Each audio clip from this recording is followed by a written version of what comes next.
Hello, good evening everyone. Welcome to teach by Dharmishtha. आज हम सीखेंगे फैक्टराइजेशन के बारे में। फैक्टराइजेशन क्या है, कैसे करते हैं, इसके बारे में आज के क्लास में हम सीखेंगे। तो चलिए आज की क्लास को स्टार्ट करते हैं और हम सीखते हैं कि फैक्टराइजेशन क्या है। फैक्टराइजेशन जानने से पहले हम जान लेते हैं फैक्टर क्या है। Factor, when a algebraic expression can be write as a product of two or more expression, then each of these expression is called factor of given expression. इसको हम इस तरह से जान सकते हैं कि फैक्टर, जब अगर हम लोगों को कोई एल्जेब्रिक एक्सप्रेशन दिया हो, for example 6xy plus 3xy, इसमें हम देख रहे हैं ये इसमें क्या है, एक एल्जेब्रिक एक्सप्रेशन दिया हुआ है। एल्जेब्रिक एक्सप्रेशन को अगर हम लोग तोड़ते हैं तो इसको किस तरह से तोड़ सकते हैं, 6 into x into y plus इसको 3xy को 3 इंटू एक्स इंटू वाई, इस तरह से हम लोग इसको तोड़ सकते हैं। तो तोड़ने पर जो ये आया, इसको हम लोग क्या बोलते हैं, इसको हम लोग बोलते हैं फैक्टर। इसको क्या बोलते हैं हम लोग, इसको बोलते हैं फैक्टर। इसको क्या बोलते हैं हम लोग, फैक्टर। जब आप किसी एल्जेब्रिक एक्सप्रेशन को प्रोडक्ट ऑफ टू और मोर एक्सप्रेशन में लिखते हैं, तब हम उस एक्सप्रेशन को क्या कहते हैं, फैक्टर। तब उस एक्सप्रेशन को हम लोग क्या कहते हैं, factor. Factorization, the process of finding two or more expression whose product is the given expression is called factorization. Factorization क्या है, एक प्रोसेस है फाइंडिंग टू और मोर एक्सप्रेशन का, जिससे हम लोग को प्रोडक्ट मिलता है गिवन ऑफ एक्सप्रेशन का। इसको हम लोग फैक्टराइजेशन कहते हैं। फॉर एग्जाम्पल, आप इसको इस तरह से भी समझ सकते हैं कि एल्जेब्रिक एक्सप्रेशन में फैक्टराइजेशन का मतलब होता है किसी एक्सप्रेशन को उसके छोटे फैक्टर में तोड़ना, जिसको आप मल्टीप्लाई करने पर वापस वही एक्सप्रेशन मिल जाए। ये बिल्कुल नंबर के फैक्टराइजेशन की तरह होता है, बस यहाँ वेरिएबल भी होता है। जैसे कि फॉर एग्जाम्पल आप इसको इस तरह समझ सकते हैं 4x प्लस 8। तो हम इसमें देख रहे हैं ये एक एल्जेब्रिक एक्सप्रेशन दिया हुआ है यहाँ पर ही, तो इसको हम लोग किस तरह से कर सकते हैं, यहाँ पर इसको लिख सकते हैं 4 इंटू एक्स प्लस 4 इंटू 2। तो हम इसमें देख रहे हैं इन दोनों में 4 कॉमन है, 4 कॉमन है, तो 4 को हम लोग यहाँ पर ही इसको बाहर कर देंगे इसमें से।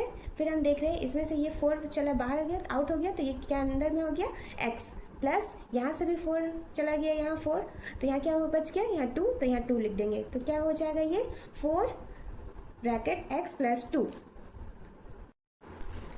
फैक्टराइजेशन तो कितने टाइप के फैक्टराइजेशन होते हैं, 4 टाइप्स के। First, method of common factor. Second, regrouping. Third, identities. Fourth, middle term splitting. तो इसमें एक एक करके सबके बारे में हम जानेंगे। तो चलिए जानते हैं। फर्स्ट हम क्या जानेंगे, method of common factor. Method of common factor में फैक्टराइजेशन किस तरह से करते हैं। First, method of common factor. तो मेथड ऑफ कॉमन फैक्टर को हम लोग इस तरह से जान सकते हैं कि जैसे यहाँ पर ही एक एक्सप्रेशन दिया हुआ है 4x प्लस 8, तो 4x प्लस 8 दिया हुआ है, तो इसका सबसे पहले हम लोग इसको फैक्टर कर लेंगे। 4 इंटू एक्स प्लस यहाँ पर ही क्या हो जाएगा, 4 इंटू 2। तो इसमें हम देखेंगे कि इन दोनों में कॉमन क्या है। दोनों में कॉमन यहाँ भी 4 है और यहाँ भी 4 है, यहाँ भी 4 है और यहाँ भी 4 है, दोनों में 4 कॉमन है। तो ये 4 को हम लोग बाहर कर लेंगे, तो यहाँ क्या बचेगा, x, यहाँ क्या है, प्लस प्लस, अब इसमें क्या बचेगा, 2, क्योंकि ये 4 तो बाहर जा चुका है, तो यहाँ पे क्या बचा, 2। तो यहाँ पे आंसर क्या हो जाएगा हम लोग का, 4 ब्रैकेट x प्लस 2। तो ये इस तरह से हम लोग मेथड ऑफ कॉमन फैक्टर, जो एक्सप्रेशन दिया रहता है हम लोग को, एक्सप्रेशन में जो कॉमन होगा उसको हम लोग बाहर लिखेंगे और बाकी सबको यहाँ अंदर लिखेंगे ब्रैकेट के। इस तरह से हम लोग मेथड ऑफ कॉमन फैक्टर करते हैं। सेकेंड, रीग्रुपिंग मतलब दोबारा से अरेंज करना। जैसे हम लोग इसको इस तरह समझ सकते हैं, a² plus bc plus ab plus ac। तो हम देख रहे हैं ये एक एल्जेब्रिक एक्सप्रेशन दिया हुआ है, एक टर्म्स दिया हुआ है, तो हम लोग इसको कैसे करेंगे, इसको हम लोग रीअरेंज कर लेंगे। तो रीअरेंज कैसे करेंगे, a² प्लस इसके बाद क्या होता है, ab होता है, फिर bc होता है, फिर इसके बाद ac होता है। इस तरह से हम लोग अरेंज कर लिए। अरेंज करने के बाद हम लोग इसका फैक्टर करेंगे, तो a into A plus a into B plus b into C plus a into C, इस तरह से हमने कर लिए। अब हम लोग यहाँ पर ही हम लोग देखेंगे कि यहाँ पर ही इन दोनों में कॉमन क्या है। इन दोनों में कॉमन देख रहे हैं, यहाँ भी a है और यहाँ भी a है, इन दोनों में कॉमन a है, तो a को बाहर निकाल लेंगे और यहाँ क्या बचा, a प्लस यहाँ पे क्या बचा है, b, तो b बाहर इन दोनों को अंदर लिख देंगे। प्लस अब इन दोनों में देखेंगे कि दोनों में कॉमन क्या है? इन दोनों में हम देख रहे हैं यहाँ भी सी है और यहाँ भी सी है, तो सी को हम लोग बाहर लिखेंगे और यहाँ क्या बच जाएगा? बी। बी प्लस यहाँ क्या बच गया? ए। बी प्लस ए। अब हम देख रहे हैं कि यहाँ भी ए प्लस बी आया है और यहाँ भी बी प्लस ए आया है, मतलब ए बी दोनों जगह पे है, दोनों में सेम है। तो यहाँ पर हम लोग लिख देंगे ए प्लस बी और इसको हम लोग ये बच गया ए प्लस सी, तो इसके एक बार ए प्लस सी। इस तरह से हम लोग रीग्रुपिंग करते हैं। रीग्रुपिंग करने के लिए सबसे पहले क्वेश्चन को हम लोग अरेंज कर लेते हैं, उसके बाद हम लोग उसका फैक्टराइजेशन करते हैं। थर्ड है आइडेंटिटीज़। आइडेंटिटीज़ में क्या होता है? ये फार्मूला दिया है, इस फार्मूला से ही हमको सॉल्व करना होता है। First formula bracket A square minus B square bracket equal bracket A plus B bracket A minus B. Second A square plus B square plus 2ab equal bracket A plus B का whole square. Third A square plus B square minus 2ab equal A minus B का whole square. तो ये जो तीन formula दिया हुआ है, ये फार्मूला को हम लोगों को याद रखना है और इस पे ही हम लोग आइडेंटिटीज कर सकते हैं। फॉर एग्जाम्पल हम लोग फर्स्ट वाले का एक सॉल्व कर लेते हैं। जैसे कि यहाँ पे दिया हुआ है एक्स स्क्वायर माइनस 36, तो हम लोग इसको किस तरह से लिख सकते हैं? इसको हम लिख रहे हैं एक्स का यहाँ पे क्या होना चाहिए? ए का स्क्वायर होना चाहिए और बी में भी स्क्वायर होना चाहिए। तो हम लोग का यहाँ फर्स्ट वाला ये तो ए है और ये बी है, तो इसमें हम देख रहे हैं स्क्वायर है, पर इसमें तो स्क्वायर नहीं है, तो हम लोग इसमें लिख देंगे एक्स स्क्वायर माइनस यहाँ बी है, बी में तो कोई स्क्वायर नहीं है 36 पे, तो इसको हम लोग स्क्वायर फॉर्म में कैसे लिख सकते हैं? अगर हम लोग 6 × 6 करेंगे तो हम देखेंगे कि 36 आता है, तो हम लोग 6 का स्क्वायर लिख देंगे। अब ये क्या होगा? इक्वल में ए प्लस बी ब्रैकेट में ए माइनस बी, तो हम लोग इसको किस तरह से लिखेंगे? ए की जगह पर हम लोग का क्या है? एक्स है, तो ए की जगह पे क्या हम लोग का? एक्स है, तो यहाँ पे लिखेंगे एक्स, एक बार प्लस में लिखना है एक्स प्लस 6 और यहाँ हो जाएगा एक्स माइनस 6। इस तरह से हम लोग लिखेंगे, एक बार प्लस में और एक बार माइनस में।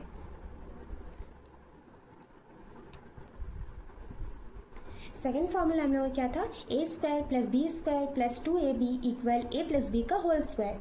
तो हम लोगों का जैसे क्वेश्चन यहाँ पे एक दिया हुआ है x square plus 10x plus 25, तो हम लोग को इसको किस तरह से करना है? हम लोग को इसको यहाँ पे हम देख रहे हैं कि यहाँ ए की जगह पे क्या दिया हुआ है? ए की जगह पे हम लोग देख रहे हैं यहाँ पर एक्स स्क्वायर दिया हुआ है, एक्स स्क्वायर दिया हुआ है, और यहाँ पर बी के जगह पे क्या दिया हुआ है? बी के जगह पर यहाँ पर 25 दिया हुआ है, और इसमें हम लोगों को यहाँ पर 2ab करना है। तो यहाँ पे क्या है? ए की जगह पे स्क्वायर दिया हुआ है पर बी की जगह पे स्क्वायर नहीं दिया हुआ है, तो बी की जगह पे स्क्वायर देने के लिए हम क्या कर सकते हैं? बी को हम लोग 5 × 5 करेंगे तो 25 हो जाएगा, और ये 5 का स्क्वायर भी आ जाएगा, तो 5 स्क्वायर प्लस यहाँ पे क्या करना है? 2 × ab। तो ए की जगह पे हम लोग का क्या है? एक्स है, एक्स इंटू यहाँ बी की जगह पे क्या है? बी की जगह पे हम लोग का 5 है। तो हम लोग अब इसको सॉल्व करेंगे तो ये क्या हो जाएगा? इसको सॉल्व करने पर हम लोग को लिखना है इसको एक्स ए प्लस बी का होल स्क्वायर में। तो ए हम लोग का क्या है? एक्स है, और बी क्या है? 5 है हम लोग का, तो हम लोग यहाँ क्या लिखेंगे? एक्स प्लस 5 का होल स्क्वायर। तो एक्स प्लस 5 का whole square. Third formula A square plus B square minus 2ab equal A minus B का होल स्क्वायर। तो इसको हम लोग किस तरह से करेंगे? जैसे कि क्वेश्चन दिया हुआ है कि यहाँ पर ही X square minus 20x plus 100, तो इस तरह से दिया हुआ है। इसको हम लोगों को यहाँ पे देख रहे हैं ए की जगह पे क्या है? ए की जगह पे x दिया हुआ है, और b की जगह पे क्या दिया है? 100 दिया हुआ है। यहाँ b की जगह पे 100 है, और यहाँ पर एक की जगह पर एक्स स्क्वायर दिया हुआ है, और 2ab ये 2ab है। तो हम लोग देख रहे हैं एक्स के ए की जगह ए स्क्वायर है, तो ए स्क्वायर है ही पहले से, बी स्क्वायर तो नहीं है, तो हम लोग 100 को क्या लिख सकते हैं? 10 × 10। तो यहाँ पे हम लोग लिख देंगे एक्स स्क्वायर प्लस यहाँ पे 10 का स्क्वायर, 10 × 10 करेंगे तो 100 हो जाएगा, यहाँ पे 10 स्क्वायर प्लस यहाँ पे लिखेंगे 2 × ए का क्या है? ए की जगह पे एक्स है, इंटू बी की जगह पे क्या है? 10 आया, तो 10 लिख सकते हैं हम लोग। अब हम लोग को क्या करना है? इसको हम लोग को a माइनस बी में लिखना है। तो a की जगह पे क्या है? x है, माइनस b की जगह पे क्या है? 10 है, तो a माइनस बी का होल स्क्वायर। तो यहाँ क्या हो जाए? x माइनस 10 का होल स्क्वायर। इस तरह से हम लोग आइडेंटिटीज वाले क्वेश्चंस को सॉल्व करेंगे। Fourth, middle term splitting. तो इसमें क्या होता है कि इसको हम लोग एग्जाम्पल से समझ सकते हैं, x square plus 8x plus 15।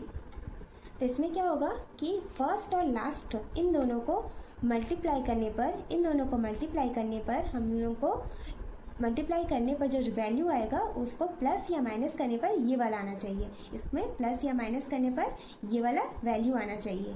तो इसको हम लोग इस तरह से कर सकते हैं कि यहाँ कोई वैल्यू नहीं है इस x के आगे, मतलब यहाँ 1 है तो 1 से अगर हम लोग 15 को मल्टीप्लाई करेंगे तो कितना होगा 15 होगा। 15 का हम लोग यहाँ पर ही एलसीएम निकाल लेंगे, तो यहाँ हो जाएगा 3 से यहाँ हो जाएगा 5, फिर 5 1, तो क्या हो गया 3 इंटू 5, तो हम लोग इसका क्या हो गया 3 इंटू 5 फैक्टर हो गया। तो यहाँ पे हम लोग देखेंगे प्लस या माइनस करने पर हम लोग का 8 आना चाहिए। तो हम देख रहे हैं कि 5 प्लस 3 करेंगे तो हम लोग का 8 आ जाएगा।